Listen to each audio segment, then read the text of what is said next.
Travel is the best education. If you are open to learning about other cultures, ways of being, and allowing yourself to be adventurous enough to try something different.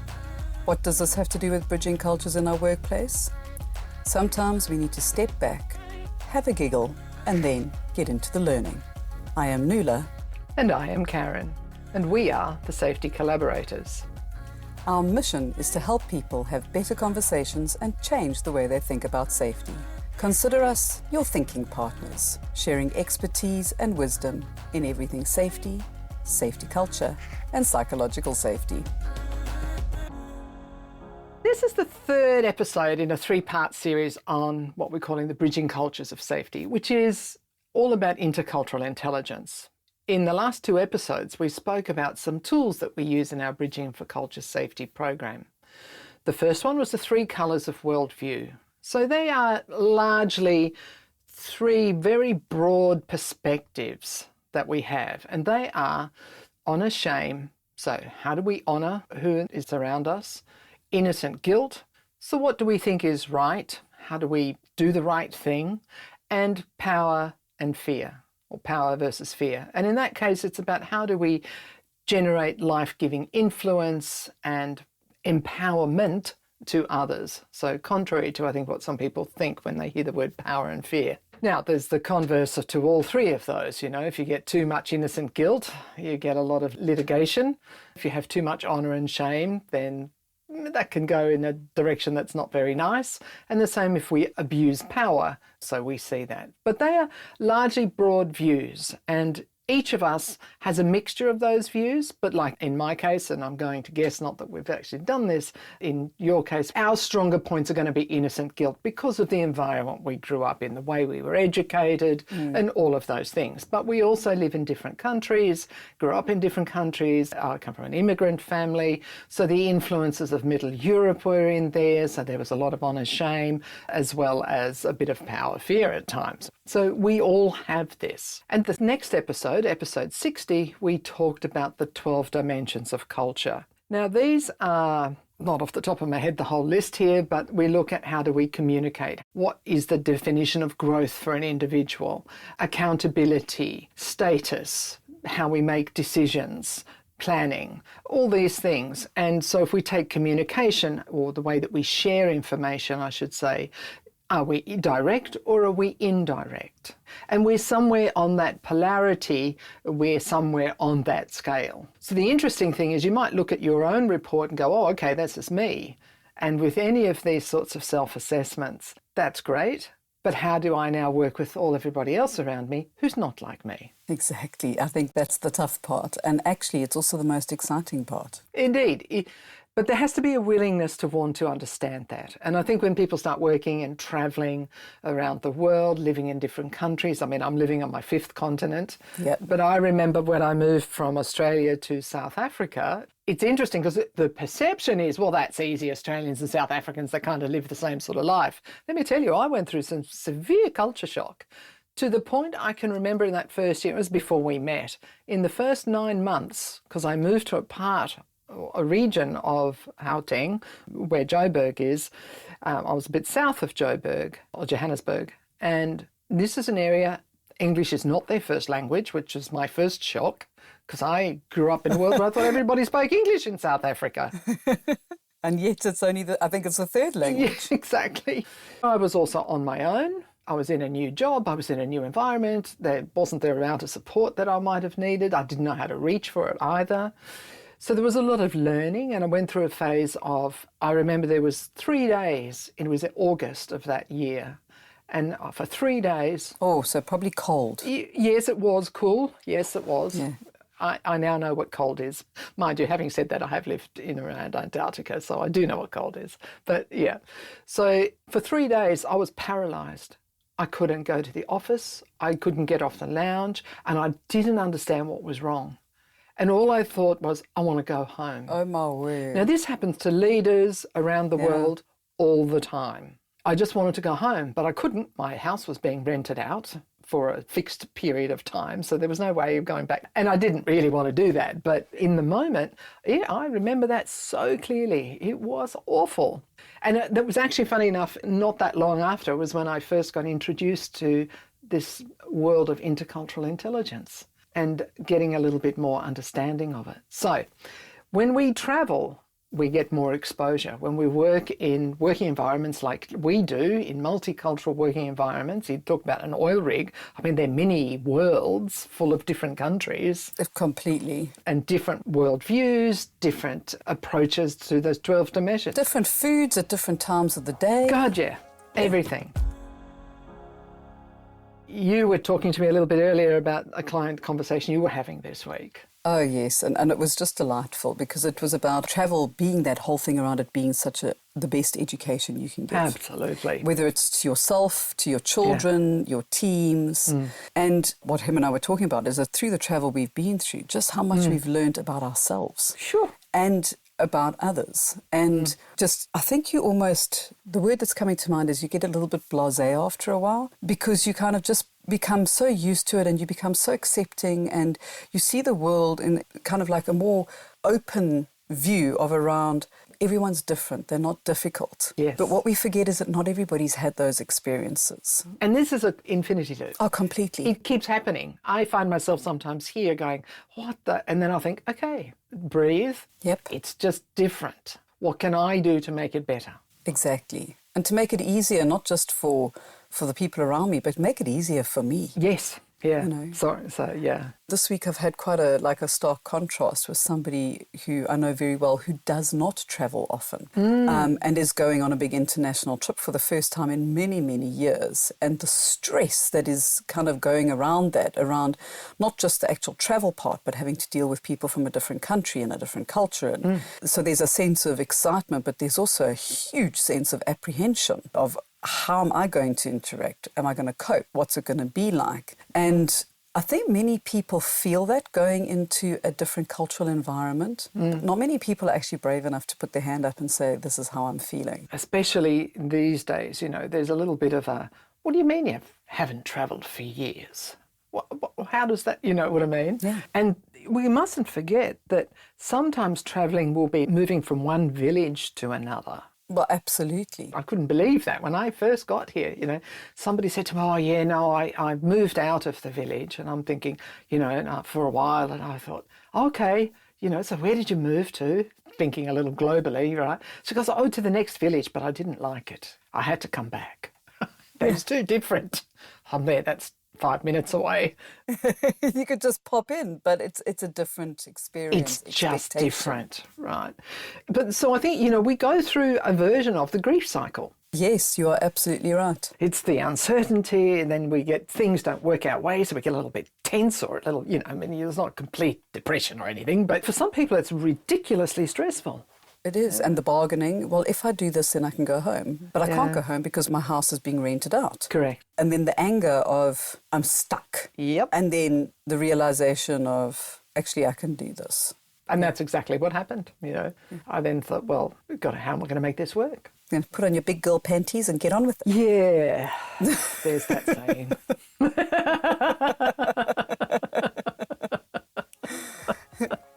Oh, dear.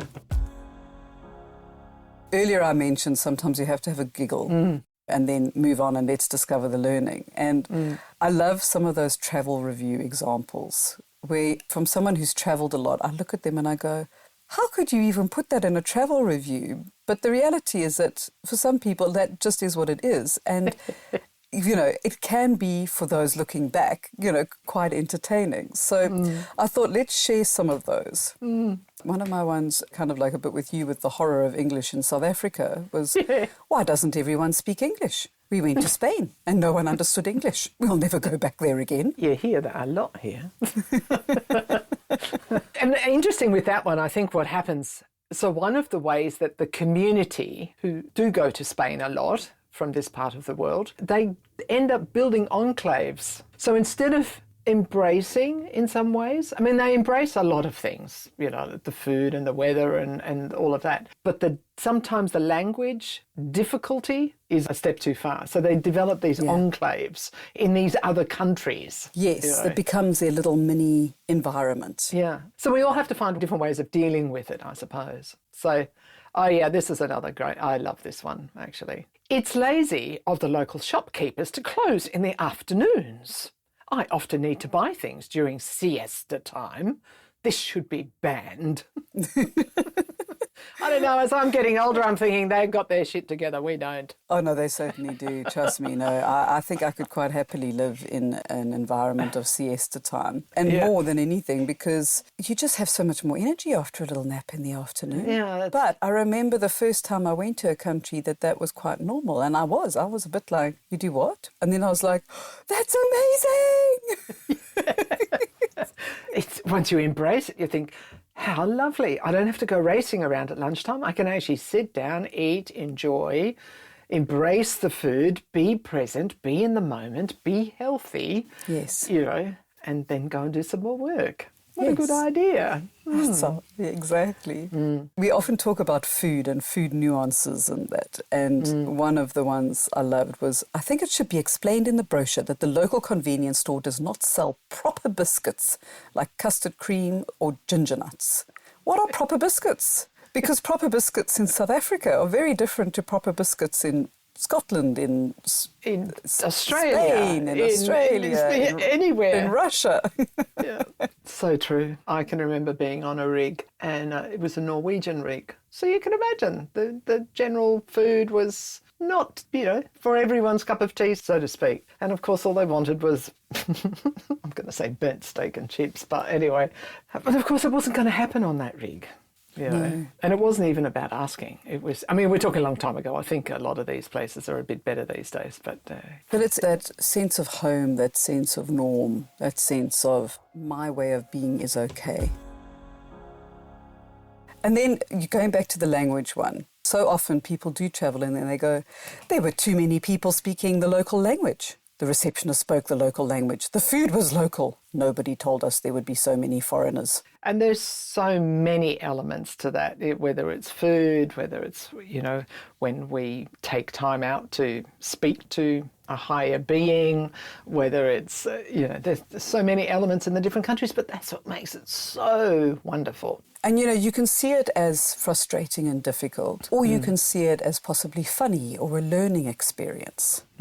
But again, it's about how we do that and how we then express that. I think what's important is to, you know, when we take it back into the work environment, I mean, they're all interesting and quite fun to look at for those of us that think they're fun to look at, and that's when we talk about appropriate humour, but we'll come back to that. When we bring these tools and these discussions into the work environment, the reality is the working rules are the same for everyone. So how do we interpret those so that we can all actually get the job done with our individual differences?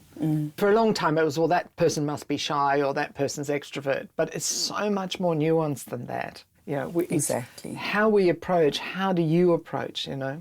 Appropriate humour is a nice way to break the ice sometimes. It helps. I mean, I love saying to people, I'm sorry, I don't have my Australian ears on. Can you help me with that? Or I actually physically go, I'm tuning in. I'm sorry, I don't speak two languages. I'm just not as clever as you. Or something along those lines. So there's lots of different things you can do. And sometimes it's good fun, not fitting in, by the way. Well, yes. You know.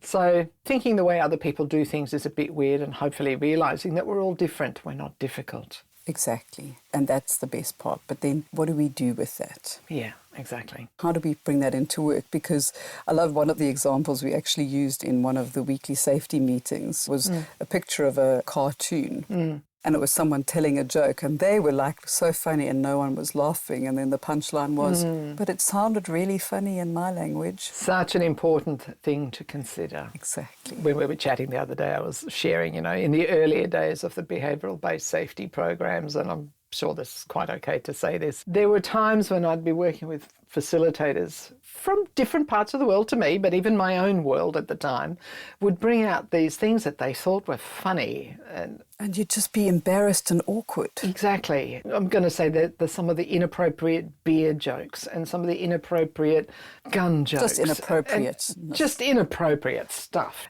Now, of course, if you're in a location where you know it's appropriate and that you can get away with it, have at it. Why not? Then it's good. Let's maybe have a look at how this plays out in the working environment. What are some of the things that we need to consider when we're looking at these cultural dimensions? So it's a mix of things. So we can use those two tools, and both of them have a self-assessment and group assessments attached to them. So they're fun to do, and it's really nice to work with a team to say, okay, let's map this team here. So in addition to that, it's also understanding our own personality profiles. All of these things are catalysts for conversation. Yes, it's not labeling, it's not boxing, it's not sticking a term on someone. Yeah, you know, it's not that I'm a this or you're a that. It's about understanding, okay, so my preferences and my strengths are X, Y. My not so great strengths or my areas where actually I should let someone else do that bit is ABC.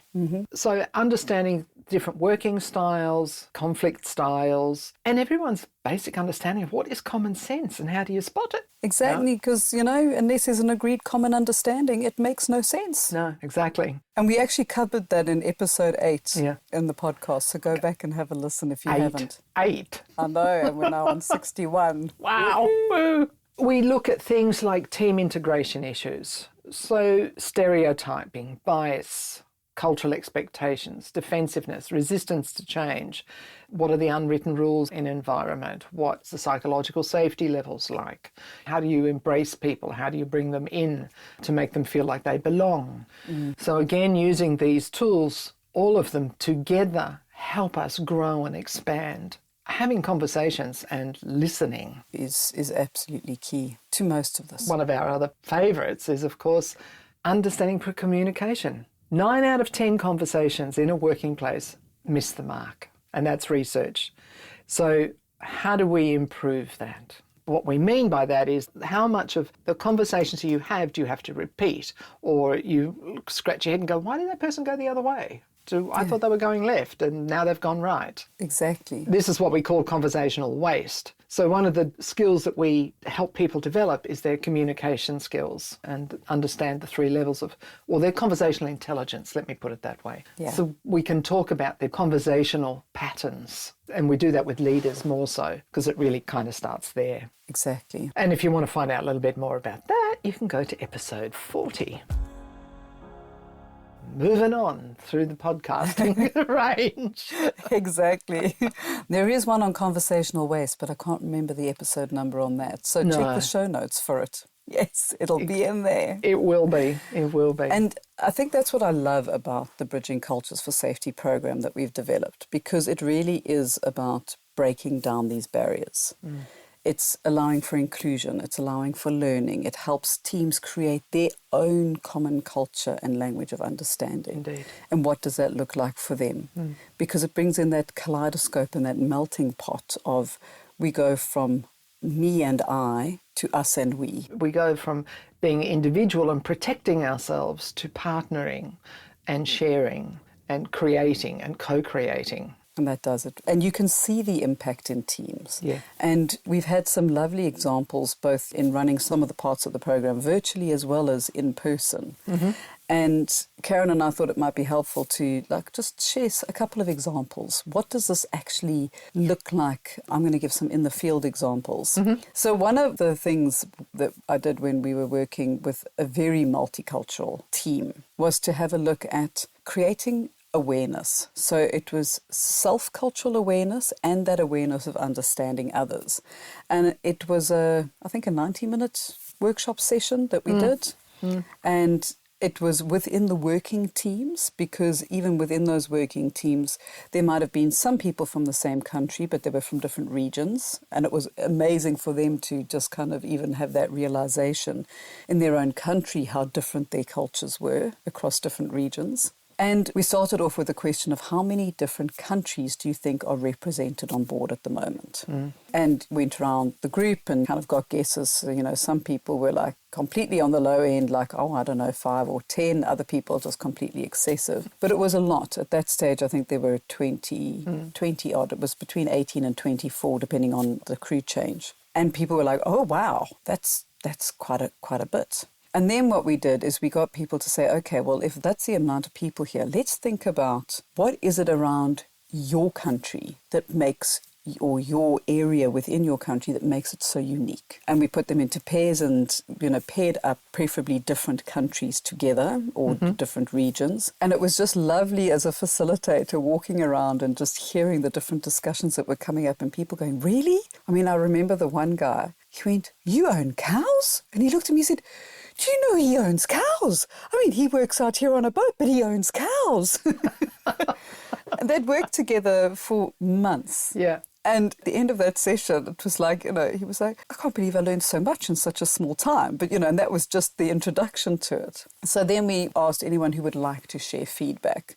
And the lovely thing is because people had worked in pairs, they were so excited about actually learning with each other that almost everyone shared something that was unique to their country or their region. And then we had a discussion around, okay, well, as you can see, we're all different, but we can all get along. But sometimes in work that can become a little bit more uncomfortable if we don't understand why we're different. It was an introduction to the intercultural polarities. So I literally put a rope along the floor and I had pre-printed statements with translations on it that went on either side. So those were the polarities. And what I said is what I want you to do is we're going to read the statements and I want you to line up along this rope where you feel that you belong. So are you closer to the statement on the left or closer to the statement on the right, somewhere in between? So the first one we did was relationships. So do you have a situational view, as in I have a strong sense of personal space, keep personal and private life separate, or universal, I desire to see relationships spill over into other areas of life?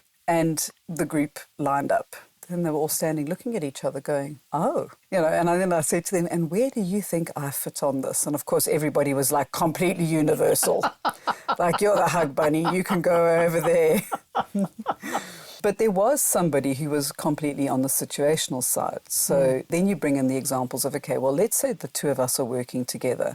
I walk in the morning and I'm all sunshine and happiness. I want to give anybody who's looking sad a hug. How is this person who doesn't want relationships to cross over going to feel? Am I actually going to help their day, or am I going to actually hinder their day? And what should I be doing and what should he be doing? And then we had this beautiful big discussion and debate around it's not about changing who you are, but it's about dancing along that rope depending on who is in your team and where people need to be.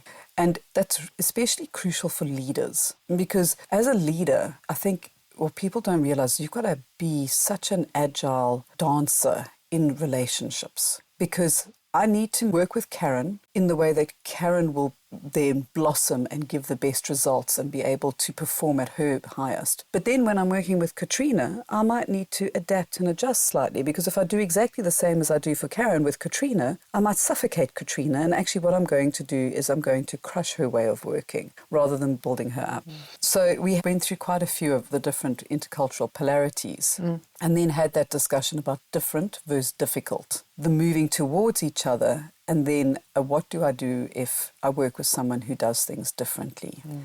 And for one of the teams, it was such a fundamental change, because especially on that relationship one, there was somebody who was so extreme on the universal that he just felt like completely ostracized and a total outsider, because the rest of the team were far closer to situational and wanting to see relationships spill over. And after we had had this discussion, and he was like, guys, you've got to understand, that's just not who I am. It's not the way I was brought up. It's not the way my community works. And by you always wanting to know, how's the family? What did you do? Where did you go? He said, it makes me so uncomfortable and so awkward.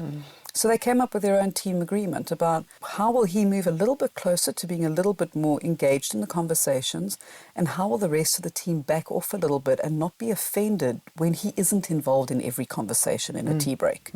And honestly, I mean, like 2 or 3 hitches later, the technical lead for that team, he was just like, that was the best exercise in the world. He said, that, apart from anything else, has just made my team cohesive. I think that's such a great story. And I think people need to realise that it doesn't happen overnight. It's an ongoing process. It's a constant dance. The more we know, the less we know in some ways. Oh, isn't that true? So it's a constant dance. So you can imagine that was just one of the 12. Well, exactly. So imagine the difference if we understand whether I want to openly confront issues or be more indirect about how I confront issues. So what does that do in the communication of a team? You know? Or if you're a leader, if you have got a bit of a very direct approach, but you're working in a community that don't have that approach because they would find that offensive, as an example. So how do you soften and move and flow and dance on that continuum or that polarity of direct to indirect, as another example? So yeah. One of the other exercises that we do is around the exercise on making toast. And literally all you do is say to people, draw the process for making toast individually. Yep. And off you go. You either give them post-it notes for steps or you give them a flip chart and pens. I want everyone who's listening, just tap into what you think that is. So what was the first thought that came to your mind when Nuala said making toast? And just hold that thought. Continue. And I'm going, maybe I shouldn't give away too much in this one.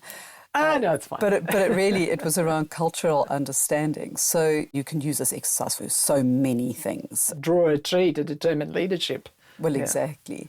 Yeah. And what was so interesting is that there was only one expat in this particular one group. And everyone had done their process and we got everyone to put their flip charts up and he looked at his and he looked at the other, I think it was 9 or 10, and he went, but they're all wrong. I said, excuse me? He said, but they're all wrong because they were different to his. And then it was, that discussion around, well, actually, in this environment and in this culture and what is the expectation of toast, which is not a slice of bread that you put into a toaster machine, but toast in that environment is what I would call a toasted sandwich. He was wrong because everyone else in that cultural environment was supposedly right. And it created such a beautiful conversation of how we go into judgment and how we go as a leader, but you're not doing it the way that I would do it, therefore you must be wrong. And our learned experiences. Exactly. And then it was a case of, okay, how do you bring curiosity into your team? How do you bring curiosity into you as a leader? That it's around bringing in that conversational intelligence and asking questions to say, well, how might this look in your environment? And not make assumptions. And it goes back to that one around common sense, because for him, but it was common sense. And I was like, no, that is common sense in your culture and your understanding. But it is not common sense in the environment you're working. And then we took it into the actual work environment. Well, what does that look like when you're out in the field? Because if you go in as a leader in an environment or a country or a culture you haven't worked with, and you have an assumption that people are going to work the way that you know, it can be very, very dangerous. You'll end up 3 days as paralysed on a couch like I did. Yeah. Or somebody will end up hurting themselves or something will go wrong. Correct. And you won't get the feedback that you want. You won't know that things aren't working properly because they won't feel psychologically safe to speak up, to share, to make mistakes. And it really brings it to that whole coaching. So a lot of what we do in Bridging Cultures is helping people ask the right questions. Because it is around being able to not just assume, but to then go, okay, how would you do this? What about that? Or when someone's not happy with something, I mean, it could be as simple as, I remember on the one job, everyone complaining that there were no roast potatoes. We were in a country where roast potatoes wasn't a thing. And eventually I said, well, has anybody asked the camp boss if the camp boss can actually, ask the chefs to make roast potatoes? And they looked at me like I crawled out of cheese. Like, why would you ask? I'm like, well, if you don't ask, you're not going to get, and the answer's already no. So anyway, I went and had a chat with the camp boss, and true as Bob, the next day there were roast potatoes. And this was at the 6 p.m. meal. And one of the guys, the supervisors who was coming on shift at 6 p.m. for his, so it was his breakfast time. He came, he was like, I had roast potatoes for breakfast. And I said, it's amazing. And how do you think those roast potatoes got there? Yeah. And it was that blank expression. I said, I asked. So if you're not happy in your environment or you're not happy with your team, so if your team's not doing things the way that you expect, or something in the environment is clashing with your way of being, if you don't open up and ask and have the question, and it can be really difficult, so that's why we go through that in the program, is teaching people how to do that without it being awkward, uncomfortable or embarrassing. Indeed. And it's lovely seeing light bulb moments. And again, this is ongoing. We learn every day. We learn from those moments. Everybody's learning all the time. What are some cultural intelligence challenges in safety?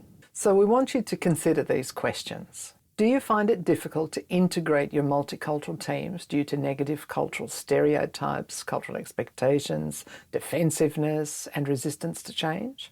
Are there conflicting working styles impacting communication and safety in your workplace? Maybe it's due to language and cultural barriers. Is professional communication misinterpreted and difficult to understand across languages and cultures? Do you have many good rules and processes, yet people still do not follow them? So I was about to say the process, the system itself, how is it set up? And do you provide lots of leadership and skills training, yet still do not get the results you're looking for? So if you answered yes to any of these questions, the impact on your team is likely ineffective communication, resulting in confusion. There might be a lack of teamwork, low morale. You won't be getting maybe the observations that you want. You won't be the first to hear about a near miss that you might need to know about, and so on. So these are the things that we need to be considered through the safety culture implications.